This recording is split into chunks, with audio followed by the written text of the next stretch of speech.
That's the best day to do.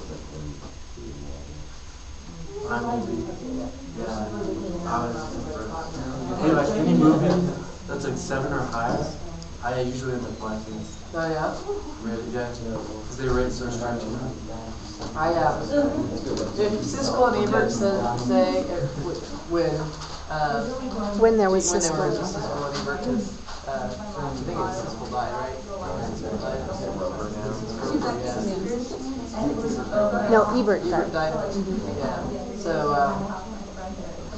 one of the if they said that they didn't like it, I would go see it. Really? Yeah.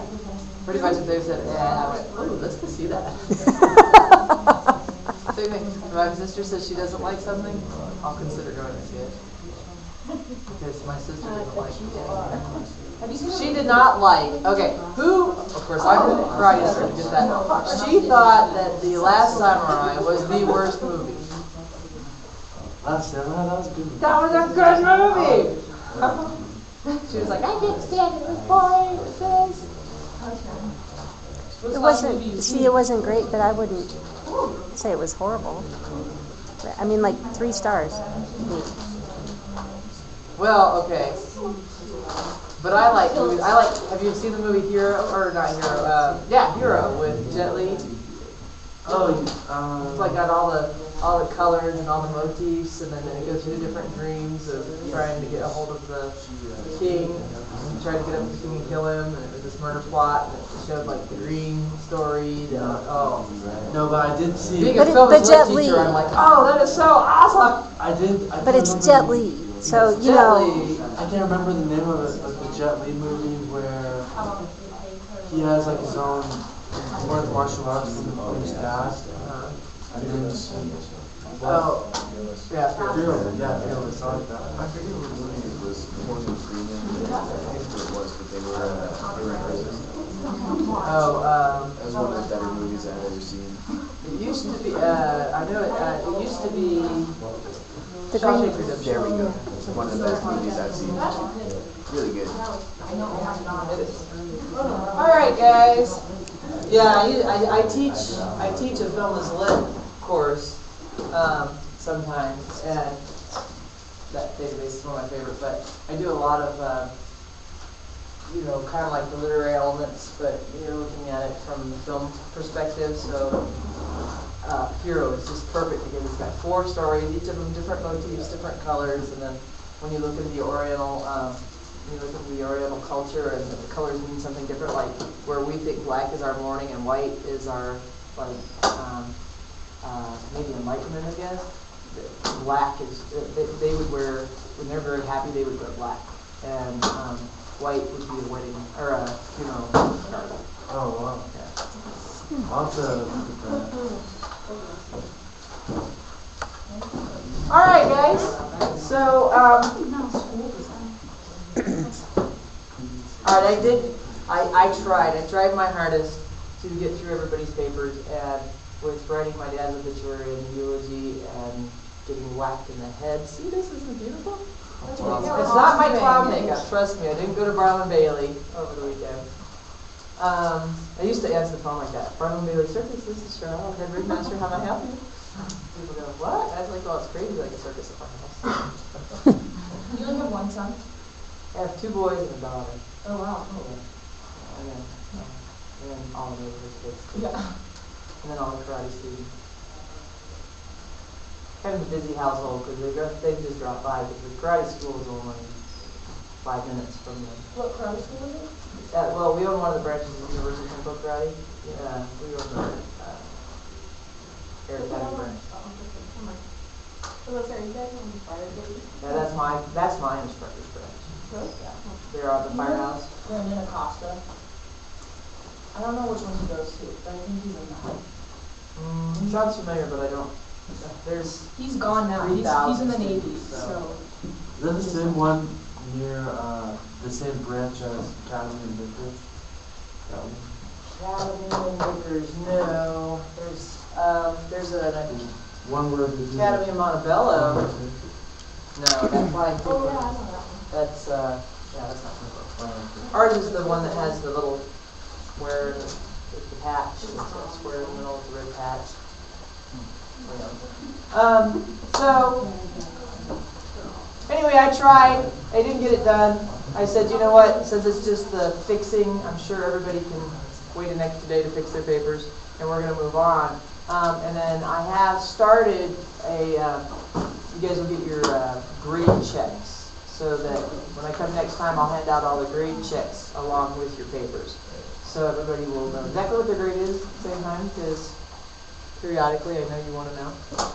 What about the first essays that we turned in? Yeah, a Are couple those, people didn't get theirs back. And I turned some back, but I don't so I think you still took have any back, though. Hans. Still have Hans here. And I still have Brandon's. Thanks. I still have Annie's. And Josh. To her.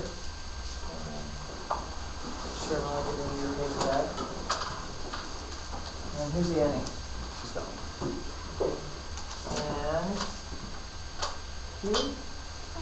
I never got mine back. Hold on, I still have a couple more. Oh. Annie Arnold, your grade? And Ronaldo. Okay. And then. Let's see here.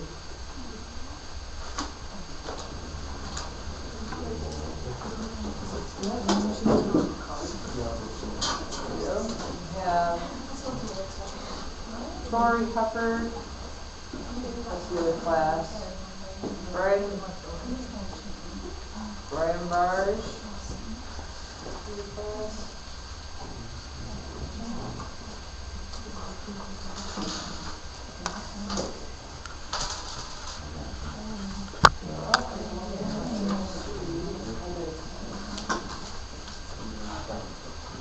Now this isn't your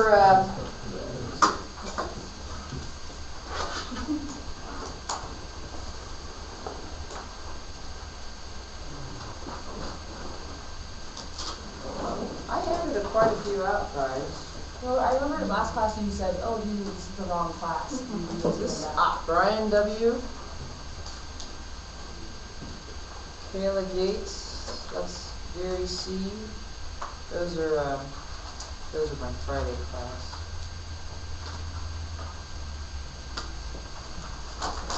Hey man, did you get this? Thank you.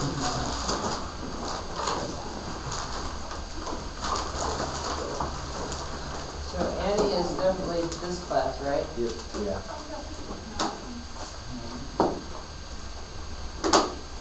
I'll get on my own grade then. I don't forget you this. You don't have grades for it. You did it? I wasn't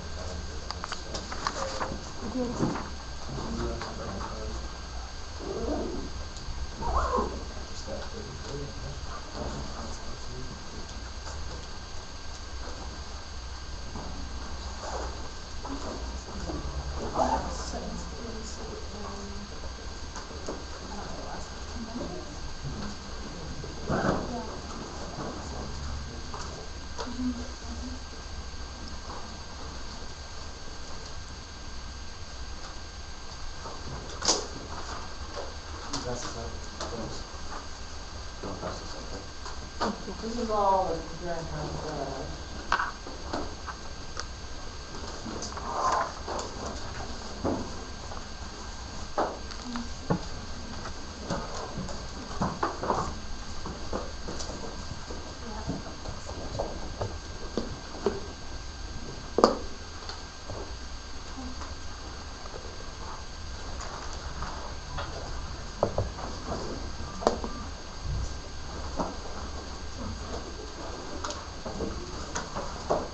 Alright, you all get A's. No, I have them right here. Yeah, no. No, it's, I apologize, I put them in with the, I put them in with your compare and contrast.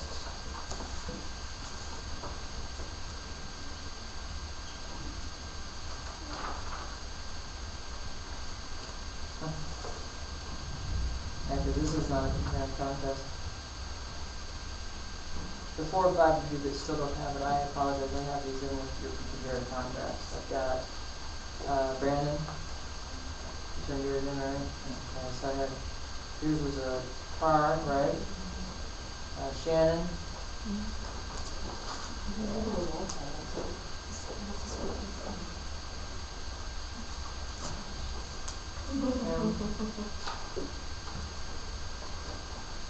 I thought they were the comparative contracts. Alright guys, if I don't, I apologize. We need to move on so we get to what we have, and I will look at these at the end, and I'll take your names down, make sure I have your data. I know I do because they're right here, but, I thought they were in their contracts, I don't know why I didn't look at that. So is that final due Tuesday? Yeah. Okay. Got it, I haven't turned them back. okay, good, I'm I just do. all over the place right now, so I don't. Yeah, when you have something happen like this, I understand. I'm all over the place too, so I expect everybody to, everybody's fine, and that's why I want to give you that's why I want to give you guys your grade checks, so everybody will have a grade check next time. The way I'm going to do grade checks is, I usually take a piece of paper that has a printout of every assignment you've had, all of your participation points, because it's 5 each day. If you're gone, you don't get them because you weren't here to participate, but, and you guys signed in each day, so we have to sign them. I'm not going to include the day that I was out for funeral, even though she did take attendance and some people did stay here. Everybody's going to get those 5 points. I did have a complaint or two actually by the sub. She said a couple of you were like, "What? We have to do an assignment?" So what the other class has. So I can change up a grade. And so this isn't a good grade, but we kind of Well, she had treat like the one sub. assignment, like 5 questions, and one of them was write 2-page paper. Yeah, I don't think she would have had to do it. I was like, what? It was, It but was? no, but I was confused, that might have been me, I'll take initiative, because she had put that up there, and then I said, oh, I'm sorry, like, can I do it at home, because I didn't bring any of these books. And so that was when I said, okay, I thought we were peer editing, and so I think she got might have, that. oh, See, okay. that's what I told I was like, that's that what I could have told the, been my fault. And like when I called, I said, they are doing peer editing, have them do their peer editing, sign in, when they finish with their peer editing, send them home, because it takes you 30, 40 minutes to do peer editing and send you home. That would have been fine, and so, but then, I guess the dean said to her, come up with an assignment. Yeah, that's what she said. So anyway, she said she was picking on, she was like, oh my gosh, a couple of papers, it's like, so don't do that to us, we're not in 5th grade. Okay? I'll take initiative to that, but that was. So yeah, that way we will know where we're at, we'll all be on the same page, and as I said, I did grade about a quarter of, well, I graded all of one class's essays, their compare and contrast, and I thought I probably just stuck them all together with you guys. But when I graded them, I'm noticing that you guys did a really good job on the compare and contrast even. I was kind of surprised. Every single paper I have so far read, every one of them had a piece of statement. A fairly decent piece of statement. So I was like, yay, at least I got that through your head. So we're learning something. Okay. Today is supposed to be an MLA overview. We're going to overview the pages that I asked you to read on the MLA handbook. You guys have like a little section. It starts on like 340 something or 370 something? 371. 371. So starting on 371, you guys were supposed to read that section and kind of, now that doesn't mean memorize it. Oh, good, because it was really boring. I know. 50 essays. I think that whole book is really boring. And really, the only thing that you needed to look at was the source map for each part. I'm just saying, I read it, but geez. I know. So you're supposed to look that over. And here's the deal, okay? I love, There are certain books, certain things, like if you read a short story, you would be responsible for being able to recall major instances, things that would happen in a short story, or be able to talk about the tone or be able to talk about stuff. In this, it's a reference book. And they call it a reference book because you can go back and refer to it, okay? Here's the problem. So many students get to the point, like you start to write your paper, and you decide, and you get it written, and here it's time to do your, say your works cited page, your citations. And you're just like, oh, that's good enough. That's what I noticed with people. I mean, that, and I myself included. I spent all this time already writing the paper, and you know, so what if I get a few points off? I had one teacher that if your works cited page wasn't pretty much spot on, I mean, you know, if you forgot a comma, something like that, no big deal. But if he could not find your reference based off of the works cited, he would be a graded paper. That's, I mean, because hey, this isn't your paper. You know, you didn't cite your material correctly. I can't justify. You know, I can't go through and say that it's not plagiarism, it's not this, because it's not cited correct. And so he wouldn't grade your paper until it was correct. And I can kind of see his point in that, you know, especially if you're citing material, especially if it's borrowed stuff, you kind of have to tell people who you borrowed it from. So he spent more time grading the works cited paper sometimes than the material that you wrote. Okay, that's fine. I contend that you should be able to go back to a resource. Okay? There's 3 styles: MLA, APA, and Chicago style. Hardly anybody does Chicago style unless you're going to be a reporter. Not very many people look at Chicago style. However, APA, once you leave Pikes Peak Community College, the likelihood is it will change to APA. APA is in almost every upper division college. When you go for your master's degree, you will be learning the APA style. So MLA is kind of what you use in high school. The Pikes Peak has adopted that as their style. And there's just a few little differences. The majority of it's about the same.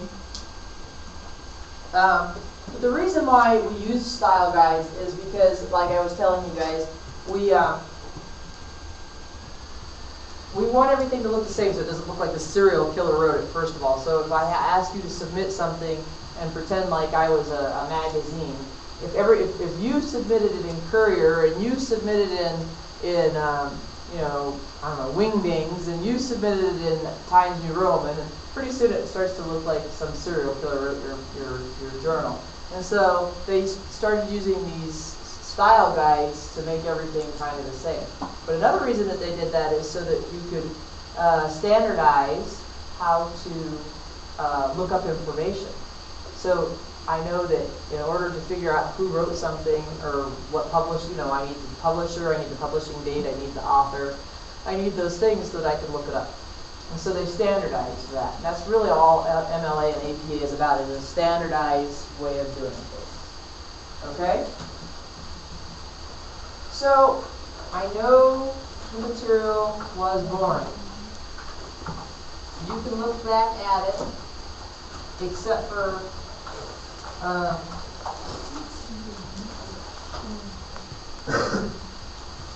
on your quiz, you will be expected to know some basic formatting things, but if it came down to how do you cite a work with 7 authors,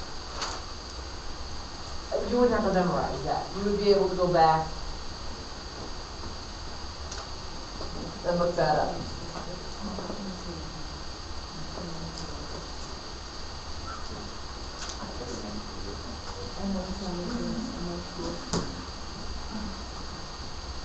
So I'm just going to give you kind of a lowdown so you guys can see. Some of you are doing this, others aren't.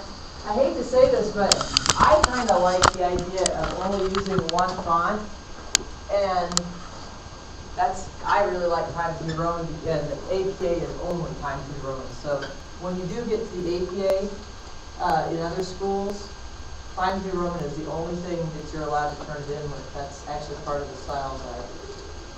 It's weird that you say that college like wants APA because like at CSU they use MLA. But in my class at Front Range Community College in Fort Collins, they wanted APA. So it's weird. Yeah, I feel most, like it's just for- yeah, they adopt, they choose Whatever they and want. adopt whatever one. Yeah, once you get to graduate level, I guarantee it's APA because that's, Yeah, no, I agree with that statement. yeah, they just adopt whatever they want.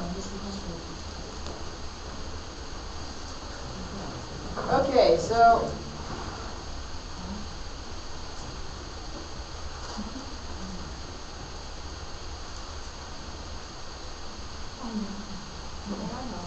Okay, play. Why don't you play?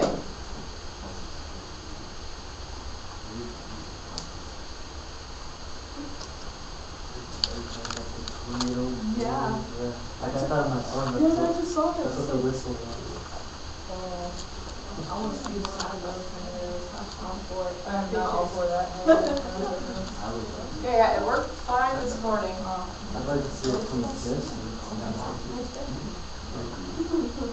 It's cool to see it There we go. come down, but after that, it's like, oh, I want to see it. Okay, guys, so here we go. Starting off, I actually, it's kind of funny that you have to tell folks this, but plain white paper. Some people get, maybe they're writing about veterans or something like that, and all of a sudden they want to put it on paper with flags on it. And if they're writing about birthdays, they want to have it with paper with balloons on it. And if you're publishing a children's book, fine. But children, just keep it on white paper. White manuscript is easier to download. Okay? Next, everything is double spaced, including the heading. Okay? So where you put your name and the date and all of that up in the top left-hand corner, even that is double spaced. You need to set your margins at 1 inch left to right, top to bottom. Older versions of Microsoft, like Microsoft 2007, used to set it at 1.25 inches. So you need to go in manually and correct that. Now, here's the thing. I know a lot of students who, they don't want to learn how to use the program to help you format. So they try to do things manually, like the double space manually. And so they'll push enter until it double spaces rather than going up to paragraph and changing it to double space. And when you do that, especially like if you were going to do an outline and so on and so forth, what happens is, say I need to cut and paste something. So I cut it from the bottom, I paste it up. All of a sudden your format's messed up and you're like, what happened? I can't get it to do it. And this one won't go from, this won't move over anymore or whatever. It's auto-correcting to something different. And the reason why is because you didn't set up your document. And what I did was I set up my documents right away, and I have a template that I've used for about 12 years now. And as MLA changed a little bit, like we used to underline things, like we used to underline titles, that's the only thing I had to do is change a little bit of the style. But as far as the template was concerned, all I do is I pull up my template, I put my new title, I put my new professor's name, and I'm done. Yeah. If you're using Word, you can go in and download an MLA template, and it does it all for you. Yeah. Nice and easy. Yeah. Really, So, yeah, if you go in and create a new document, and you can search, you can put in MLA, you get your choice. You can do cover sheet, you can do the report itself. It's really see, and actually in MLA, standard MLA says there's no cover page, but a lot of professors like cover pages because if I have a cover page and I write a bunch of stuff on your paper, then, or what they'll do is they'll fold over the names. Because we're trying to be fairly objective about our grading and things, and so a lot of professors like that cover page, but you have to have the header on your page, okay? By the way, I mean, like I said, this is stuff that's in your book, but I'm just kind of Have the header on the cover page. huh? No header on the cover page. There's because you usually don't have a cover page. No header on the cover page. A header on the. So you like cover pages? I do. I like. So you want us to give you a cover page? I don't care. Okay, I was like, I don't know. You know why? Because I staple your rubric to yours anyway. I'm just so like this. I'm just telling you, a lot of professors like the cover page, and so, but MLA, you're supposed to just have a header. What's going on? Don't do this to me.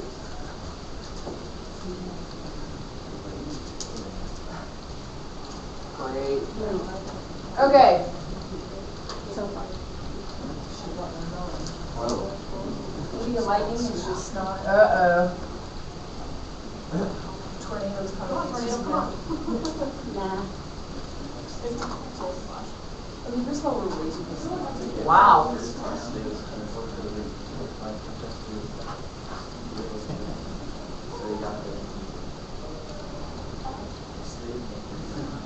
Okay.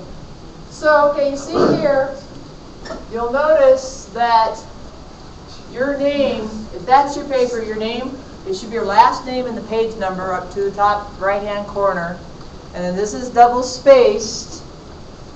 We used to put the room numbers on. We don't do that anymore, but, or well, you don't have to. Okay? You'll also notice that when we name our papers, Edgar Allan Poe's Manipulations in the Cask of the Amontillado is a name of a short story, so it is in quotations. And Telltale Heart is the name of a short story, okay? So even though this is my title, I'm using the short story titles, but only the short story titles are in quotation marks, okay? And you don't bold print that? You do not bold it.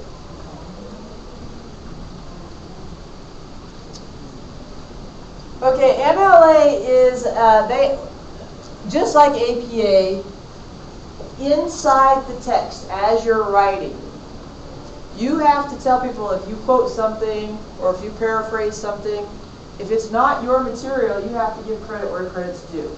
And where we give that credit is usually in parentheses after the quote or what have you. So, when possible, you want to put things in your own words. You want to use direct quotations as being something just to put some icing on the cake, like those most profound quotes is what you use. Otherwise, you want to kind of use your own words, so you want to paraphrase.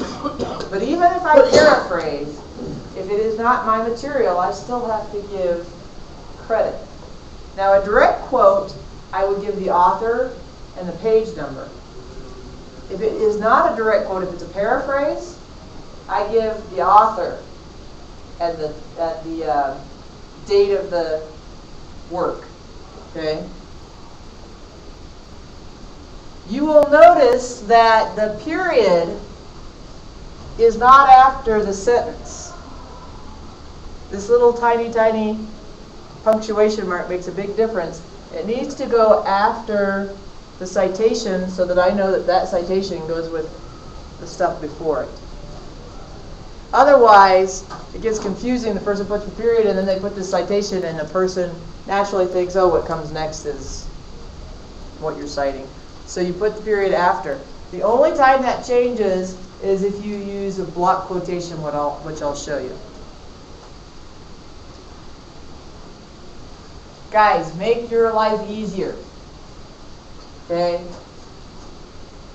For the purposes of most undergraduate papers, make sure that all the sources that you choose have authors. There's a lot of sources out there, especially on websites, that don't give an author. And that's kind of a clue that maybe it's not the most legit, especially if it comes from a .com. Because usually if it comes from a .com, that means commercial, and they're trying to sell you something, right? So, if you're looking up statistics from a .com, for example, they're going to make theirs look a little bit better. They're going to skew the statistics to that sort of thing. So, make sure that when you're finding sources, especially in the academic arena, that your sources are, that you have a name, somebody that you can blame for having it wrong. Okay? So that's why I said avoid using internet sources with addresses ending in .com unless approved by an instructor. There are some exceptions, like some major organizations, like for example, if you're talking about Microsoft, Microsoft.com. would be, you know, or if you're writing a business paper and maybe you are looking at like a business analysis or something, you probably would be looking at that company. So there are instances where you could look at a .com, but usually you want to avoid that. Another thing is, as I tell people, if you can find, even if it's on the web, most materials that you'll find will be like journal articles and so on. So maybe the journal article is attached to the web or whatever. If it is an actual journal article that has a person's name, or if it's, say, a newspaper article or whatever that they've printed and actually posted up on that internet site, utilize it as if it were the article, not on the website. Because I can look up the article. So say I have an article, it was posted on, I don't know, the Winchester.com or something like that. But Winchester had some Charlton Heston journal article on gun rights that they posted up there. I can just list the journal article as the journal article. I don't have to say it came from, I don't have to say that it came from the Winchester.com, because it already has, it has an author, it has a date, it's already a journal, so I don't have to, even though it was posted on a website, it's still its own journal article. You see what I'm saying?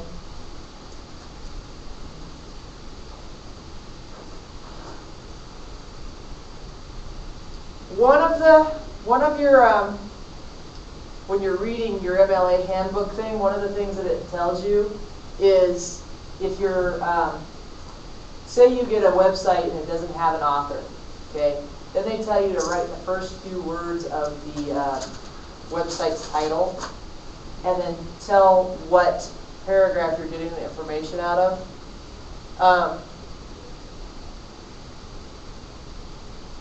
It's better, if you can, just to list the author of the source,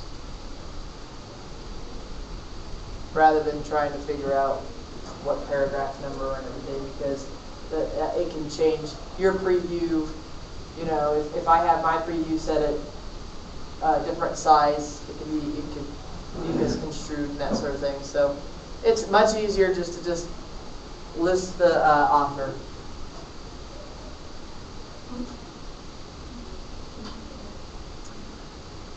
A really, really good resource. I think it's probably the best resource out there next to having the MLA manual with you. If you have the MLA manual with you, then you can just look that up. And it, by the way, it's only like this thick. But there's a website. It's called Purdue OWL. Now, Purdue OWL also has APA. So when you get to the website, you just have to write into its little search engine MLA style. And they give you a whole bunch of hyperlinks. And so you get to choose the hyperlinks just like you would if you were going back in the index of your book. You can say, okay, I need to list a source with 3 authors. So then you could go down the hyperlinks and it'll say listing sources from a book, listing sources from a journal, listing sources from a periodical, listing sources from a electronic source. You know, and so you just click on the correct hyperlink and it will take you to that. And it gives you great examples of how to use it. So I think that Purdue OWL, O-W-L, that comes from Purdue University, is one of the best and most maintained, because APA went from 5th to 6th edition about 5 years ago, and they were about ready to come out with a 7th edition. And like I said, it went from underlining things to italics. Now they're trying to get rid of italics because they figured out how hard it is to read italics or to see the difference between italics and other things. So they always change little minute things. But here are some examples, and this is just according to your writing style as to how. So you can see that the same, basically the same information can be cited within your text in different ways, as long as you cite it. So the first one, according to some, dreams express, quote, profound aspects of personality. And that comes from folks on page 184, though others disagree. Okay? So this, though others disagree, is my own ideas, so it's not quoted. If you notice the quote, profound aspects of personality, I have to quote it exactly the same to the T. If an author misspells a word, you must quote it misspelled. Okay? If an author, if you cannot leave out words. If you do, you have to put that little ellipsis, the 3 dots, okay, indicating that you've left out words so that a person can say, oh, was that in context? Can I find out? And they can look at that. But even just taking out one word is wrong. You're misrepresenting the material. Yeah. What if it was a spoken quote? Should we cite where they said it, or the year, or? If like personal correspondence, like an interview. Yeah, interview or a speech or whatever. Okay, if it's not a televised speech or a speech that happens to have a transcript with it, then it would be considered a personal communication, unless you've tape recorded or something to that effect and then transcribed the tape recorder, which is what a lot of PhD students would do when they go in and they interview people, is they will record it, then they'll transcribe it, and that transcription of the quote becomes the source.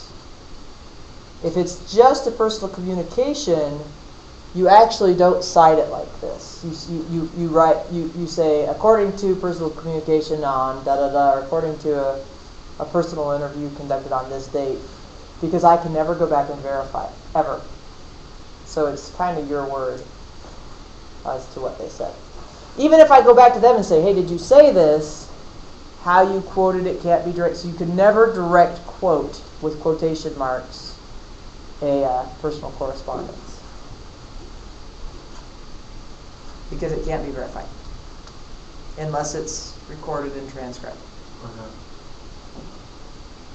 Okay, so then this is a different way of doing it according to Folk's study. Now, Folk is up here. You wrote it in your body of your text, so I no longer have to put it in the parentheses, so I don't have to do it twice. Okay, so I just put the page number. And then this third one was a question, and they were just showing that it doesn't necessarily have to be a period.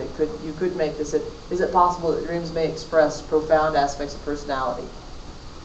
Okay, as Folk suggests. I don't know why I could not get the thing to set to where this was a box quote, so I'm going to show you this up on the up here. Here's your paper, okay? Here's your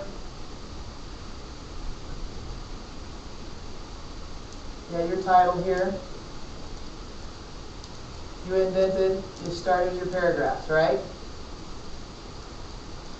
Okay, so say I start my paragraph and I want to use a quotation that's going to take more than 4 lines to type out.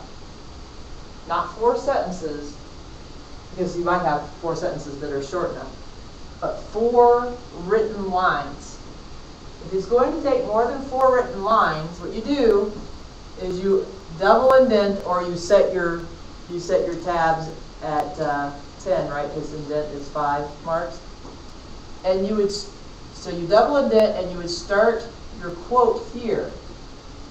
And the same thing here, you stop your indentation, so when you're setting because you can set your tabs. So you're actually setting your tabs to where your quote goes inside the box here. So that it's shoved in like this, okay? When you do a box quote like this, a long quote, you do not put quotations around the quote. You do not put quotation marks around it. Okay?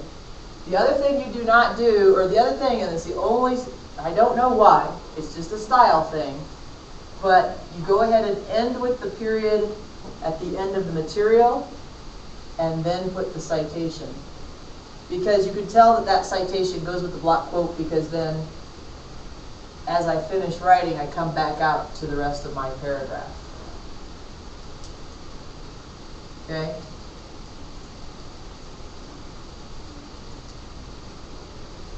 You guys understand what I'm talking about? Okay. So, also, say this is the third or fourth paragraph of my paper. This is somewhere in the middle. This is like page 2, okay? So I start my paragraph with the topic sentence, da-da-da-da, and I introduce this quote that I'm going to say. So, according to Bronte, this is important. And then I have my quote.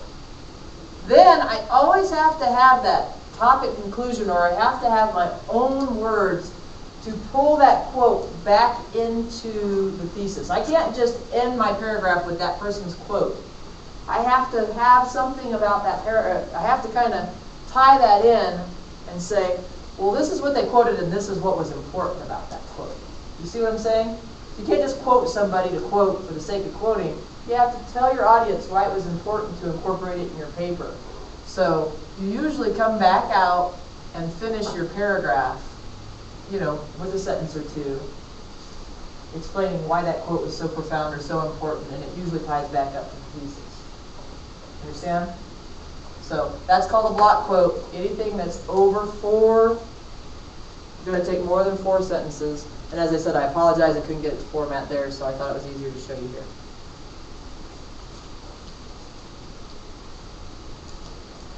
Again, note the placement of the period with the quote, and the lack of quotation marks around, and that there is the punctuation goes after or before the parentheses on block quotes. Works cited page. There are 2 different documents that you give on a paper that you have cited, that you have, you know, I used these sources and I put them in my parentheses in my paper. If you use a source, every single source you use must be in your works cited page. The works cited page is always a separate page. Even if, as I'm writing my essay, I have only 1 sentence on 1 page, I still have to go a complete new page to start my works cited, even if my works cited would have fit on that page. Okay? So your works cited always goes on its own page. You put works cited in the center, top, no quotations around it. You still double space this document, but you do not put spaces in between any of the what do you call them, the entries? Yeah, your reference entries. So you don't. So if I have a reference entry, I'm just going to go to the next one. You see here, I have a reference entry. You don't put space, it's just double spaced. So there's no space in between. Okay? How I differentiate, though, is that you see here how this comes out and then it's indented?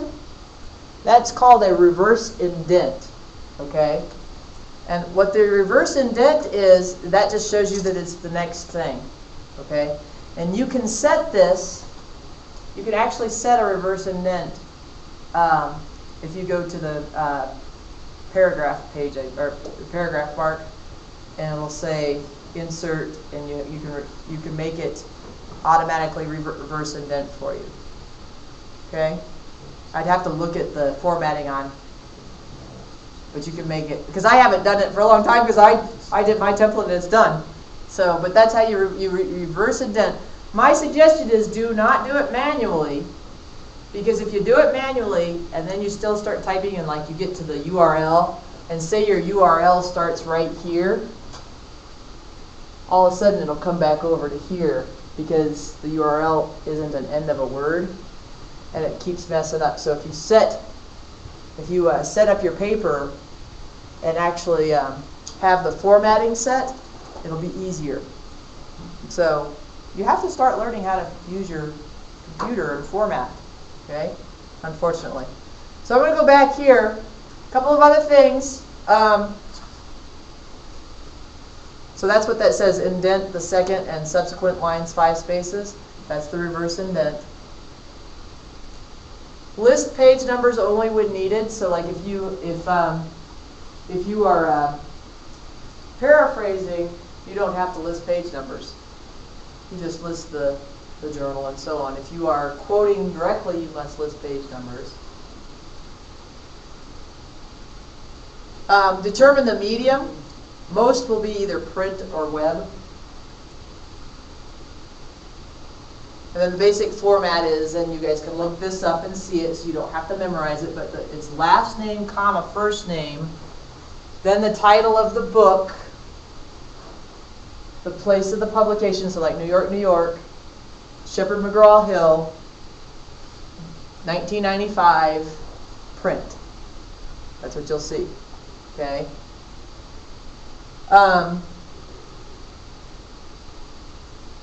APA is just slightly different, and then it goes last name, and then they just do initials, and then they put the date right after, like 1993. So APA actually looks, and I know it's like, oh no, it confused me, but the reason I'm showing you is because you might see this as you're looking through journals, and you see a source, right, listed for them. If you want to go look that source up, it's not going to be listed in MLA, it'll probably be listed in APA. So you'll see like Jones, RS 2010.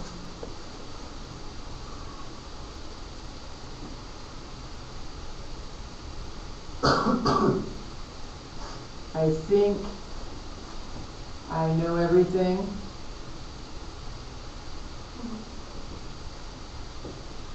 It's from the Wall Street Journal.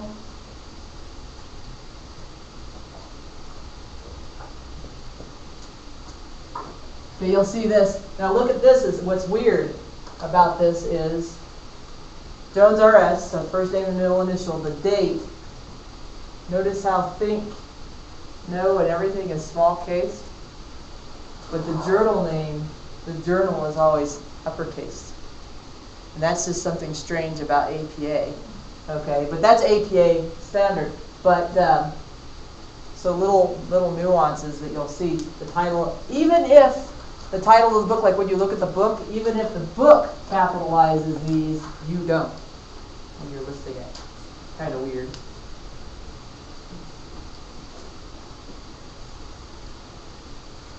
But that's APA. But the reason I'm showing you this is, like you say, maybe you look at a journal and they show several authors at the bottom, and you might want to go look those up. Yeah. Okay, this is kind of related, but okay, when you're putting a quote into your paper, and if say it takes like this really long quote, it takes up 2 pages. And say it's like on page 132 to 133. When you're writing the number, I think I remember this one. Can you put 133 dash or 133/3 other than writing all 3 digits, or? Yeah, I don't know that. I know you can put the. I know you put both, but I remember like last year, like graduated, that's what I learned, so I was like, I can look it up. okay. Look it up in the style book. Actually, I I think it's in the chapter, if it's more than 1,000 pages, then you can abbreviate the numbers. So you would do like 1057-87. Okay. So, Yeah. it's actually in there. I figured it. That's what I say. You can't memorize. I'm trying to memorize APA, MLA. You see what I'm saying? Because you use them all, and we actually have to use Chicago if I write an article, okay, for a certain journal that I write for. So I do have Chicago style, but I don't like it. It's a pain. But and I don't write very often for them because they don't pay well. But so you just have to learn how to look up things if you don't know.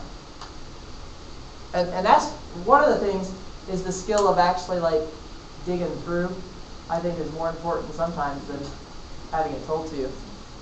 So here's a works cited sample. By the way, Aristotle, that's kind of like Cher. You know, he's that popular. He only needs one name. But you see that It's from the anthology. It's an internet archive. The publisher was the Massachusetts Institute of Technology. The date, it was a web source. They found it on the web in 2011. Okay? Is that the date that it was printed, or that was the day that they discovered it? September, Institute of Technology put it in their anthology in 2007. They found it on the web on November 2011. This one here was published in 2000. It was a print.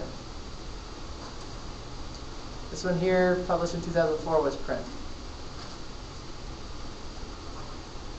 So what I'm thinking is that the print version was in September 2007, and the web version was November 2011. I found the page number. Okay? Lists inclusive page numbers unless the article skips pages. Then list the first page of the article and a plus sign for numbers up to 99. Note all digits. For numbers above 99, note the last two digits and any other digits that change in the second number. Include section letters for newspapers. End with a period. That's on page 390. Right. So, again, we're not going to memorize all that. Just learn how to look it up. Okay? Probably pretty easy because usually we use a quote from 1 page or 2 pages, right? Yeah, but I was like, say if it's like the bottom of the page is last line, it skips on it. That's why I was wondering. Just double check them. Okay, we're not actually going to do that activity. We have a different activity to do. So if we have the lights there.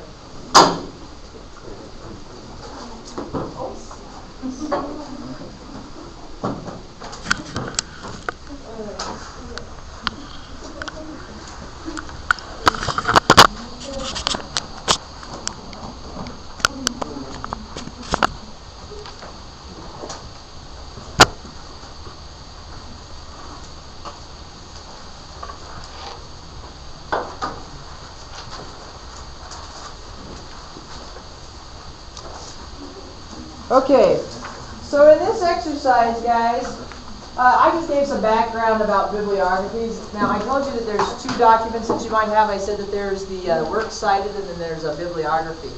The difference between a works cited and a bibliography, by the way, this is where I got a lot of my information for you, Al.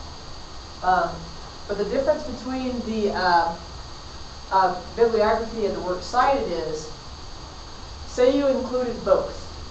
Say you did a work where you included both. Works cited is only works that you used quotes from, you used material from and physically put it in your paper. But what if, especially as a graduate student or whatever, you're studying something and you started collecting all of these sources, and these sources basically make a body of knowledge for you, right? And so what you do is you make a bibliography. A lot of times you've heard of annotated bibliographies. But you make a bibliography of all kinds of sources that helped you make up your body of knowledge, but maybe you didn't specifically quote it or use it in your paper. Okay? So the bibliography just becomes, these are sources I might have used or that I kind of learned stuff from or that I might suggest to other readers, but these are the only things I actually physically quoted. Okay? So that's a bibliography and the purpose of it. But bibliography, and before I found that little background thing there about it, I always learned the etymology of words. So biblio means book, and ography means write. So just like Bible is the book of the Holy Bible, the holy books. And so, and then later on in the 19th century, then they decided to, well, what does it say? The composite word began to be used to describe the referencing of books in the 19th century. So that's just FYI to you guys. So the exercise A.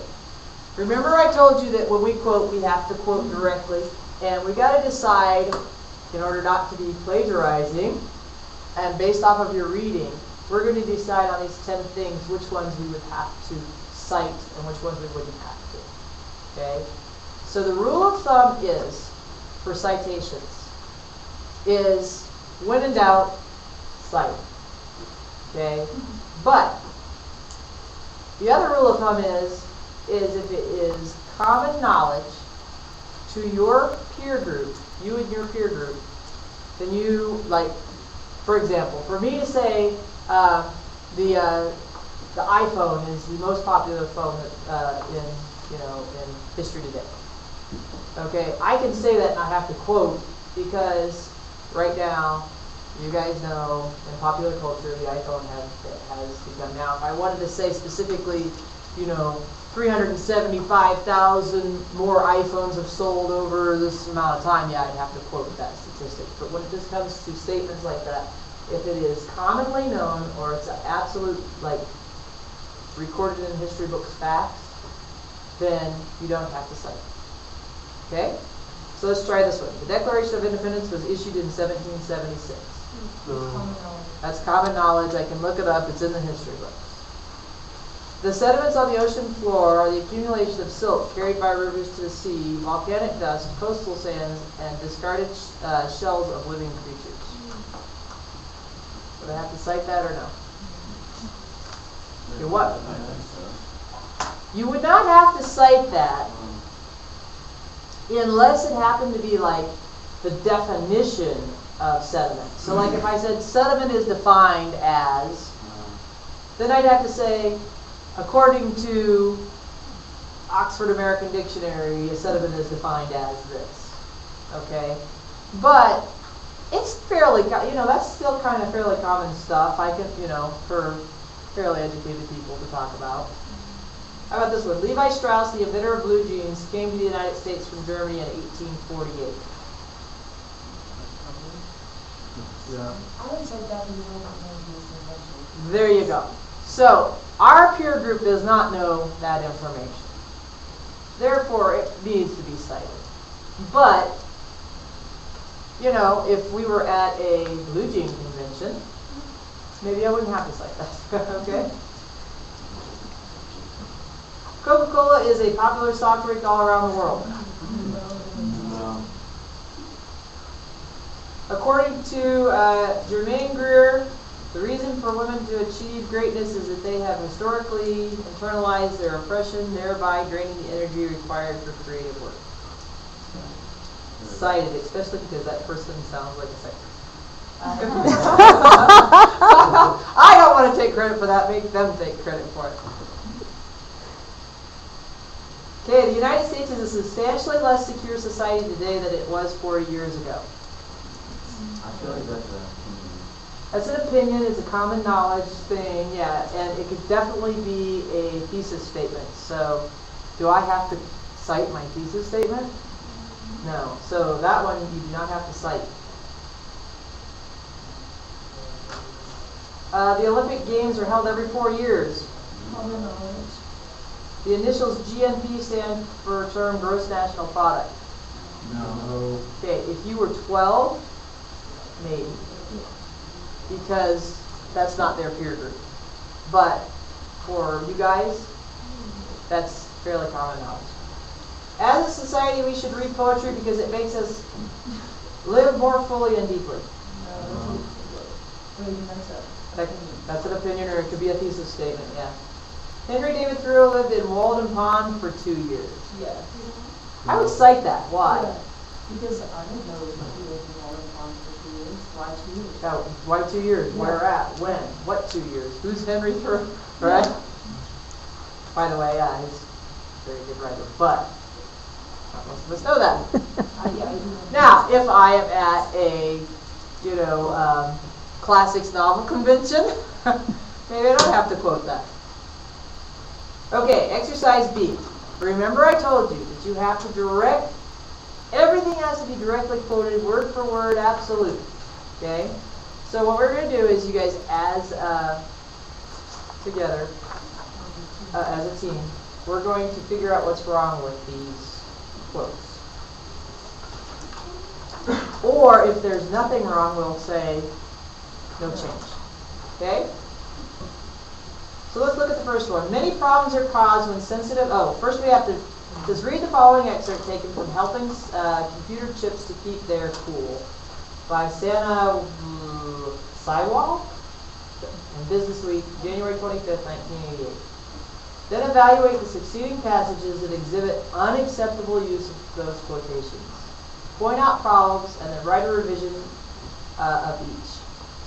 Then end your quotation or your revision with the MLA parenthetical reference Sidewalk 111. So that was paid from. Okay? So we look at this and it says engineers can improve the efficiency of engines, chemical reactors, furnaces, and other equipment if only they could supply them with electronic sensors. But computer chips can't take the heat. Most microchips develop amnesia long before the temperature climbs to the boiling point of water. But that may change. Okay. So then if I look at the first one, many problems are caused when sensitive equipment overheats. Most microchips develop amnesia long before the temperature climbs to the boiling point of water. Is there anything wrong with that? The quote itself is right. Yeah. But there is something wrong.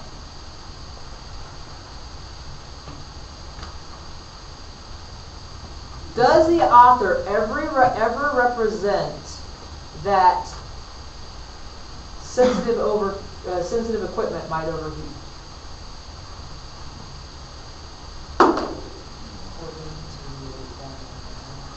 No, because you're already giving the quote. They don't. They never say, because that's like, okay, they're saying the chip could overheat and cause problems. They're not saying, because that would be like, I'm Microsoft, I make this chip, and I want to sell it to him, okay? So if I represent this as saying, oh, well, your equipment overheated, is it my chip's fault? It's not. So then it becomes his problem. This essay never represents that it's the equipment that overheats. They're talking about chips. So as somebody who's paraphrasing or somebody who's going back and trying to represent that quote, I cannot represent that quote by saying, oh, equipment overheats. They never said that equipment overheats. Okay, they said that they could improve the efficiency of different types of equipment as long as the chips don't overheat, right? So that first part, many problems are caused when sensitive equipment overheats, that's wrong. You can't represent it like that. By the way, that's the big hard one. That's why I helped you with it. So the next one, look at it. Many researchers believe that they would be able to, quote, improve the efficiencies of engines and other equipment if only they could supply them with electronic sensors.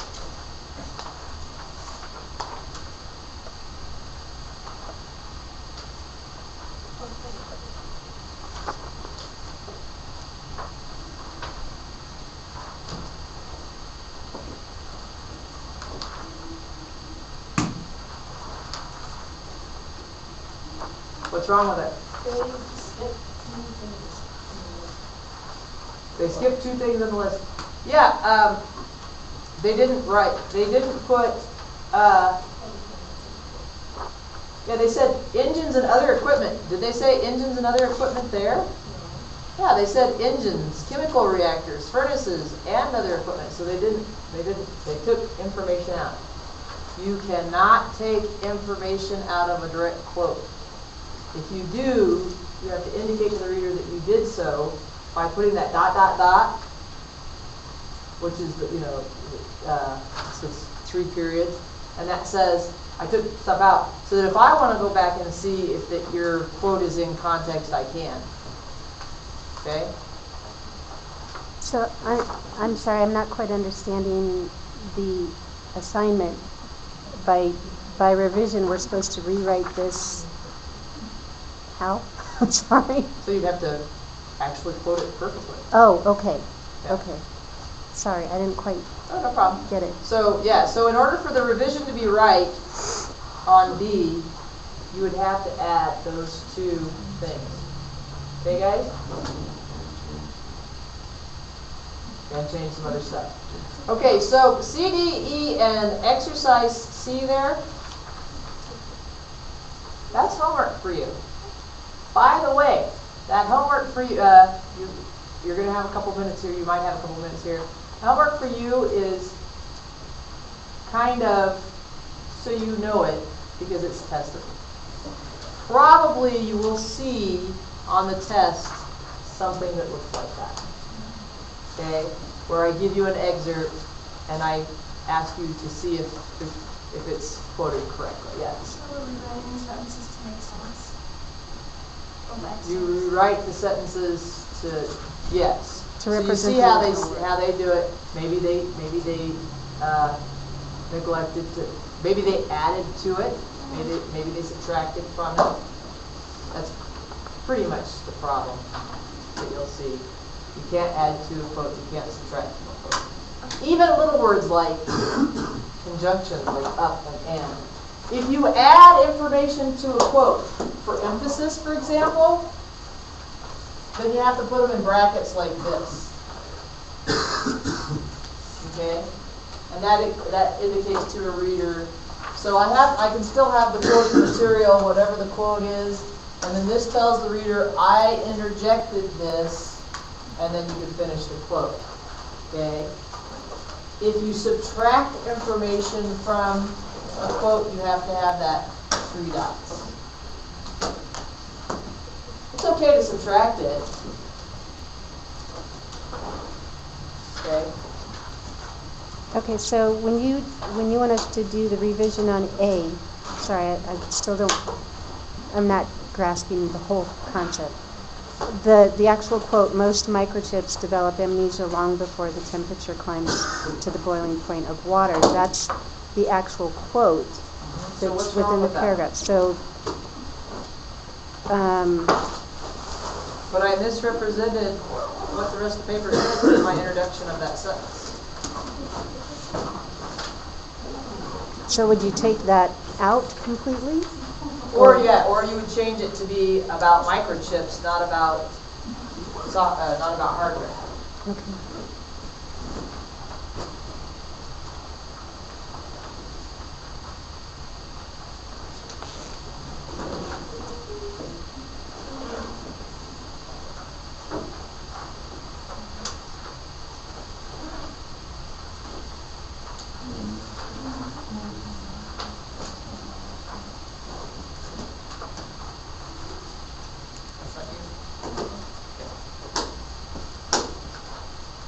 Do we have a Brandon Burchell in here? I think he dropped out. I think so too.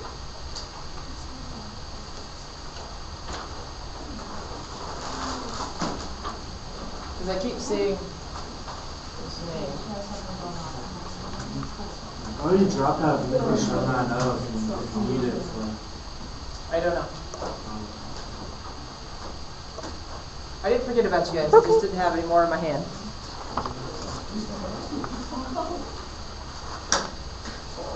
Okay. So,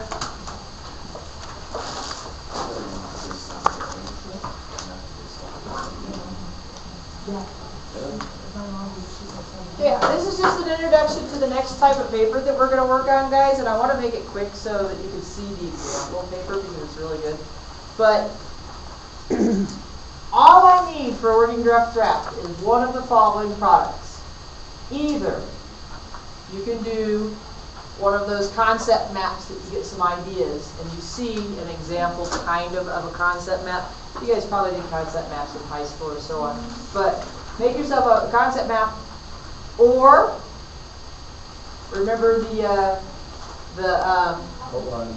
outline, or the one that I made where you have your thesis and the the picture.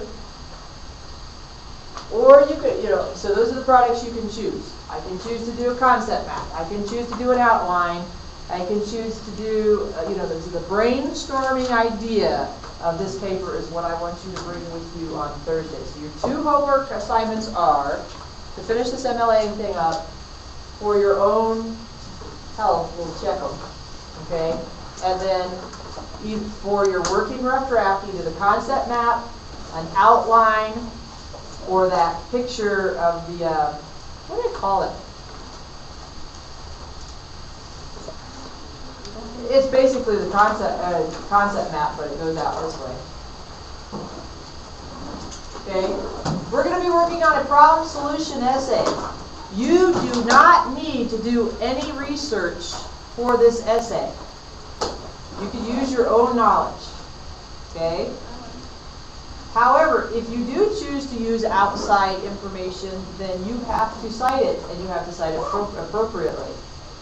So, and I explained here for this paper, think about a problem. It's one that bothers you. What are some solutions that you think could help? If you do choose to research, be sure to follow MLA guidelines. But then it says you have to make sure you're dealing with a legitimate problem, such as like global warming, inadequate health care. A minor annoyance, such as a traffic jam or a broken television, will not be appropriate for this paper. Not an academic topic, okay? Once you have your topic, be sure to use your introduction to explain the problem. You should start broad and then become more specific. Your body paragraph should support your thesis. And in the conclusion, I give you a suggested outline of how you could do your paper. I've also seen this as a 4-paragraph paper from some people, so suggested is exactly that. It's suggested. Okay. So as long as your points, you still have that. You still have your thesis statement. You still have the paragraph unity. That's fine. And let's do Tuesday or Thursday? Is it Thursday? Next class. Okay. Next class. Okay. Here are some topics to explore. I gave you like 9. There's a billion and several billion. Okay. So, and then I give you kind of a concept map there. And the criteria your final paper will be evaluated on. Okay? Bring your working rough draft, which is either, like I say, your concept map, your outline, your ideas, not just bullet points, please. A thesis statement, a problem and a solution. Bring that with you on Tuesday. Okay?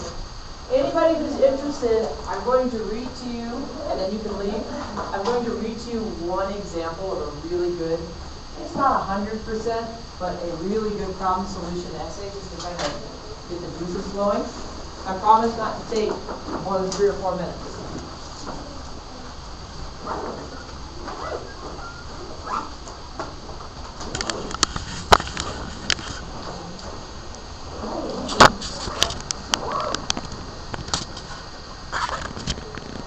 This was a suck-up student, just so you know. But I like the paper.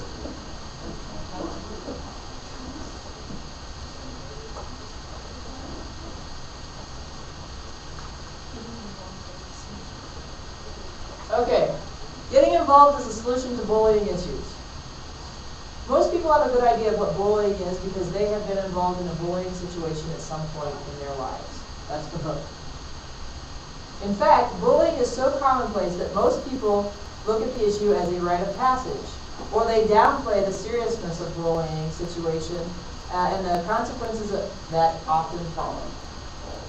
If left unattended, bullying can have devastating consequences. For example, people who are bullied learn to run away from things that frighten them rather than learning how to deal with them. Or they learn to fight rather than peacefully working through an argument. Bullying can cause the victim to experience fear, depression, loneliness, anxiety, low self-esteem, physical illness, and in some cases, even suicidal thoughts. While bullying should never be taken lightly, there is one preventative solution that can go a long way towards circumventing most bullying situations: getting involved. This is the suck-up. As a karate instructor, I was like, really?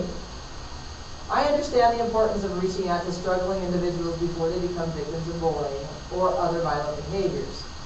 But the difficulty lies in identifying those who are, in fact, struggling. Or perhaps not. The way I view this issue is that everyone is at risk, thus everyone should prepare.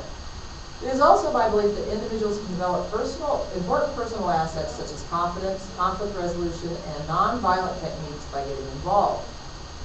In what, the reader might ask? Well, to tell you the truth, getting involved in almost any constructive activity will help build the aforementioned assets.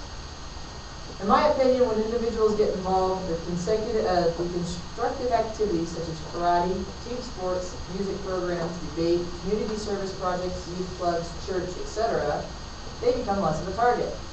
For one thing, when people get involved, they often meet others with common interests. As friendships build, support systems also build. Also, getting involved will help individuals learn new skills. Often this new learning lends to building confidence and a sense of pride.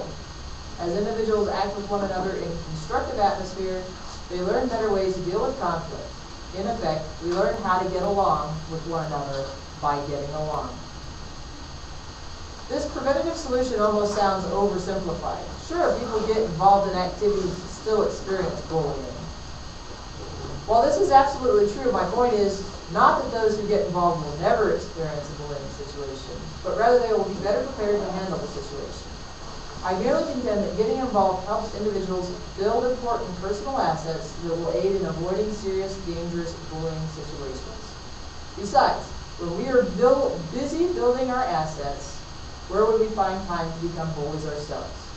If we're not bullies, and our friends aren't bullies, and if we surround ourselves with individuals who refuse to tolerate bullying, then the issue is diminished to a great extent. Okay? So, did this paper earn 100%? No, there were some grammar mistakes and mistakes in punctuation, for sure. There wasn't any projected organization, and I really would have liked to have seen some organization with this, where they were talking about building the personal assets.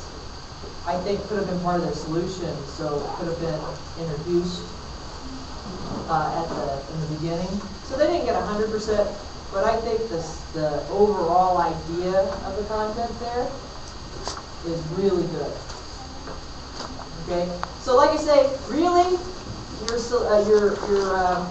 you have any topic you want. It could be everything from transportation to parking issues here at school. You have a solution to that, because if you do, yeah.